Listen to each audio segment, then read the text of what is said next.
Mais d'abord, un conte de Noël avant l'heure. Le patron d'une entreprise de transport dans le Rhône veut réaliser le rêve d'un de ses employés. Il a lancé une loterie à l'occasion des 120 ans de son groupe, de quoi enthousiasmer les 1100 salariés qui sont invités à voir grand. Éric Hervé, Bertrand Frachon et Asma Milana. Quand on demande à ses salariés quels sont leurs rêves, ce serait une voiture 5 portes, parce que j'ai actuellement une voiture 3 portes. Ouais, mais ce serait déjà de solder mon crédit immobilier, de projet toute une vie qui serait réglé. J'opterais bien pour une villa sur la côte pour emmener mes enfants à la plage. Mon rêve, ça serait peut-être de rentrer un jour à l'Olympique Lyonnais en tant que joueur professionnel. Mais malheureusement, l'âge est passé, donc aujourd'hui, je me cantonne à réaliser des vœux qui me sont plus adaptés. Une maison en Espagne, ça serait le rêve.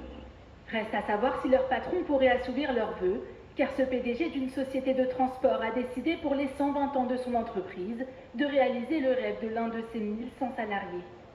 Des rêves sans restriction budgétaire mais dans la limite du raisonnable. Impossible donc de devenir joueur de foot professionnel ou d'éradiquer la famine dans le monde. Le PDG a juste souhaité remercier ses collaborateurs pour leur travail et leur fidélité. C'est pas vraiment un cadeau, c'est plus une animation de l'interne de l'entreprise. On n'a pas de besoin en particulier. L'ambiance est globalement bonne, c'est pour aller plus loin. On cherche toujours comment on s'améliore, comment on peut aller plus loin. On pousse un peu les limites et en poussant les limites, tous ensemble on en profite. Moi je pense que je peux dire que je le vis, mon rêve. Ouais. Et donc je trouverais sympa que d'autres puissent le faire aussi.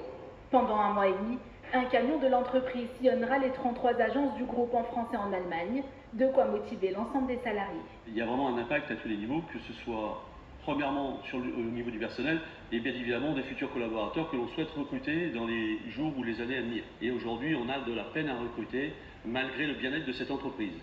L'un des rêves sera tiré au sort fin octobre. D'ici là, d'autres patrons pourraient s'inspirer de cette initiative originale.